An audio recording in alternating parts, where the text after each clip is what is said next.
Vámonos con el licenciado Abel Campirano, que ya está listo y preparado con nosotros, porque hoy un tema a tratar muy importante, contrato de arrendamiento. ¿Cómo está, licenciado? Bienvenido, gracias por acompañarnos, por estar con nosotros. Mi querida Ceci, muy buenos días, me da mucho gusto saludarte y también saludo con mucho cariño a todo tu auditorio del programa Arriba Corazones, deseándoles lo mejor para ustedes en esta semana que iniciamos. Efectivamente, Ceci, vamos a tocar el tema del arrendamiento, que es un contrato de carácter civil, preponderantemente regulado por el Código Civil, que consiste en que dos personas se obligan recíprocamente, una que se llama arrendador, a permitir el uso o goce temporal de un bien, y la otra que se llama arrendatario, a pagar por ese uso o goce un precio cierto. Quiero poner mucho énfasis en las denominaciones. Yo he tenido casos, Ceci, en donde me traen el contrato de arrendamiento y está firmado exactamente al revés, porque las personas confunden quién es el que renta, es decir, el inquilino, el que va a estar usando el inmueble, y lo ponen como arrendador, cuando en realidad su nombre es el otro, arrendatario. Entonces hay que aprender primero que el arrendador es quien renta, es decir, el dueño de la finca, el dueño del inmueble, o el que tiene autorización del dueño para rentarla. Y el arrendatario o inquilino es la persona que va a ocupar el inmueble. Para hacer un contrato de arrendamiento no se necesita mayor formalidad, salvo que la duración vaya a ser de más de 15 años, o bien que el contrato sea con opción a compra o con algún pormenor. El contrato de arrendamiento, tal cual como lo conocemos, que yo voy y quiero rentar una casa, habitación, o quiero rentar un departamento, no requiere de mayor formalidad más que sea por escrito. La ley lo establece de una manera muy clara y no es posible que alguien pudiera decir, bueno, es que ya hicimos un contrato de arrendamiento verbal, ¿puede tener validez? Pues no, porque el contrato de arrendamiento tiene que ser forzosamente por escrito. Muchas personas dicen, bueno, pues yo voy a ir a una papelería a comprar un contrato y ahí lo hago, perfectamente lo puede hacer así. Hay otros que dicen, yo prefiero ir con un abogado o ir con un notario o ir incluso para hacer un que le llaman contrato judicial. Vamos viendo cuál es la diferencia entre uno y otro. En realidad, la diferencia no es más que ante la persona ante quien lo estamos celebrando. El contrato de arrendamiento lo puede hacer cualquier persona, vaya a la papelería, compre uno de los formatos, nada más que lo sepa llenar, le pone ahí los principales, ahorita voy a decir qué es lo que debe de contener el contrato, y ya tiene plena validez, tiene que ser por escrito. Lo puede hacer un abogado, el abogado obviamente tiene un costo del honorario que es infinitamente superior a los 10 pesos que le pueda costar el contrato ahí en la papelería.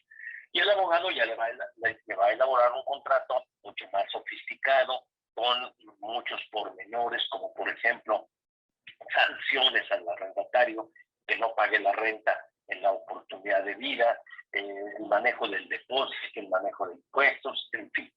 Y el otro contrato lo puede hacer también el abogado y llevarlo ante un notario para que lo protocolice, o hacerlo en lo que le llaman los convenios judiciales, hacerlo ante un notario o un juez. Viene a tener la misma validez, solo que cuando el contrato se celebra ante un juez, ante un notario, tiene casi como si ya se hubiera dictado una sentencia.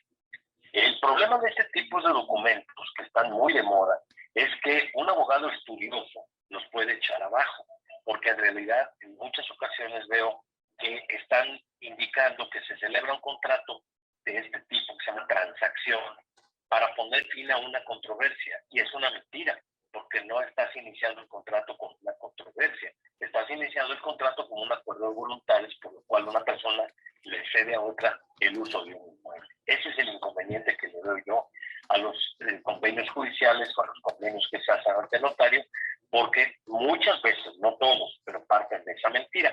Hay otros que están bien hechos y que dicen que con el fin de evitar una controversia futura, establecen una sanción en el caso de que, si llegado el término del contrato el inquilino no desocupa, pues entonces se va a llevar el contrato con un juez para que vaya junto con la policía y lo eche fuera. Esto es en cuanto a formalidades que debe de tener un contrato de arrendamiento. En cuanto a la duración mínima del arrendamiento es de 1 año. Hay personas que lo hacen por 6 meses, por 11 meses. Hay que hacerlo por 1 año. ¿Por qué? Porque así lo está estableciendo una ley. No es una situación que surja del capricho de alguien o de la voluntad de alguien. En el artículo 2041, fracción primera, inciso A, dice que el arrendamiento, en cuanto a su duración, el arrendamiento de casas de habitación, su plazo mínimo de vigencia será de 1 año. Y también tiene un plazo máximo, no puede pasar de 15 años. Esos son los únicos límites que hay en cuanto a la duración. Si un contrato se celebra por más de 5 años, entonces hay que registrarlo en la Oficina del Registro Público de la Propiedad.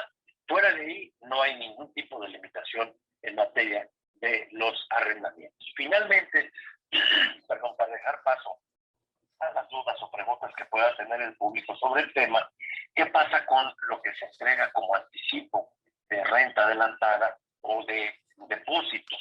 Muchos arrendadores, es decir, los dueños de las casas, se quedan con el depósito en forma indebida.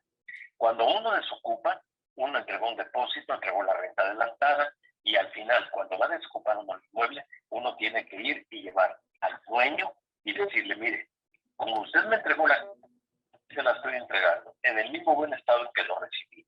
Aquí están mis comprobantes de pago de luz, de gas, de todos los servicios. Por favor, me regresa mi depósito.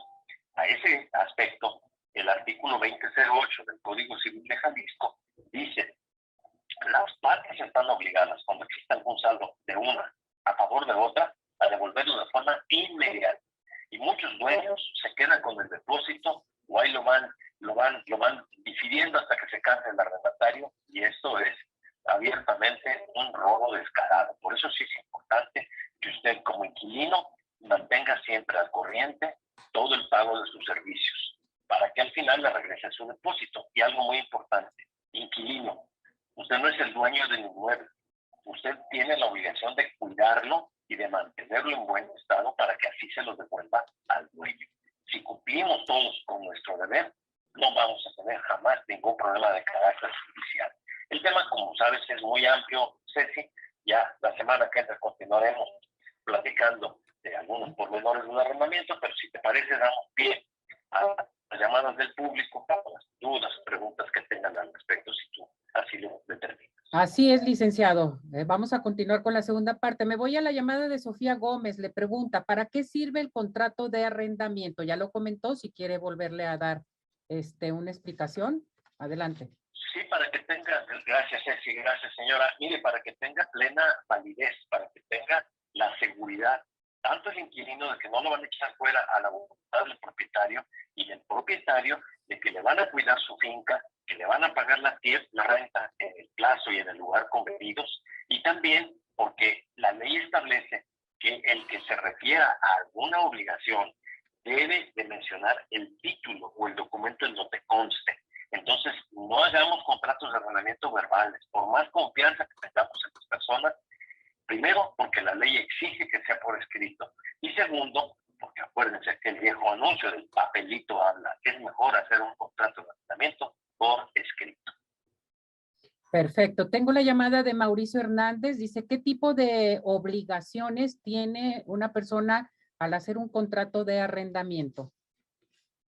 Bueno, habría que distinguir si son del arrendador o del arrendatario. Voy a tratar de resumirlas. En el caso del arrendador, es decir, el dueño, tiene la obligación de transmitir el uso o goce temporal, es decir, entregar las llaves, aquí está la casa.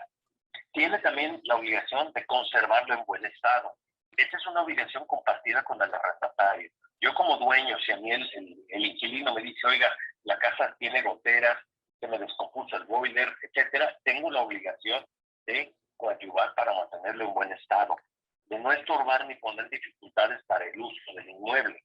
Hay gente que va con mucha frecuencia a visitar a los arrendatarios a sus casas para ver cómo las están cuidando, y eso es muy molesto. Uno quiere como inquilino de privacidad. Entonces, esa es una de las obligaciones del arrendador, a garantizar la posesión útil del inmueble, a entregarle al arrendatario los documentos que acreditan el pago de la renta, porque muchos también no entregan recibo, y si no existe un recibo, pues ¿cómo podemos nosotros pagar la renta? Y también devolverle al inquilino el saldo que tuviera a su favor cuando ya el contrato. En cambio, en el caso del arrendatario, obviamente su primera obligación es pagar la renta, responder de los daños que le causa el inmueble, el utilizarlo para el uso que se convino. Si a mí tú me rentas una casa para vivir yo con mi familia, poner ahí una oficina, no puedo poner una escuela, una papelería, un establecimiento comercial, tengo que destinarlo a lo que convenimos nosotros en el contrato. Y también poner en conocimiento del arrendatario, del arrendador, cualquier problema que pudiera haber. Por ejemplo, si llega algún requerimiento de predial, de agua, inmediatamente ponerlo en conocimiento del arrendador. Y finalmente, bueno, lógicamente pagar la renta y desocupar el bien, el momento de inmuebles, en el momento en que se estableció en el contrato, y entregarlo al arrendador una vez cumplido el plazo. Esas serían las obligaciones de una y de otra parte. Andrés Gámez dice, ¿qué es lo más importante en un contrato de arrendamiento, licenciado? El domicilio, la finca o el lugar donde se va a rentar, el monto de la renta y el plazo. Son los elementos principales. Porque si no tenemos, por ejemplo, una cantidad fijada, pues no sería un comodato, sería tal vez un contrato de hospedaje, etcétera. Entonces hay que establecer el monto de la renta, la duración del contrato, el objeto para destinar el inmueble y obviamente el domicilio del inmueble. Con eso ya se puede hacer un contrato. Perfecto. Licenciado, ¿cuál es su número telefónico? ¿Dónde se puede dirigir nuestro público? Con mucho gusto, si tienen alguna duda complementaria, se pueden comunicar al 33 19 59 90 91. Se lo voy a repetir, 33 19 59 90 91. Ahí preguntan ustedes por Patti, que es mi asistente, y con mucho gusto yo les doy una Correcto. Muchas gracias, Lick. Nos vemos y nos escuchamos para la próxima semana. Si Dios quiere, Ceci, ya sabes, las personas que nos buscan y allí de tu programa tienen el 20% de descuento en nuestra primera consulta con mucho gusto. Correcto. Muchas gracias, Lick. Cuídese mucho. No, saludos. Bonita semana, Ceci. Igualmente. Gracias.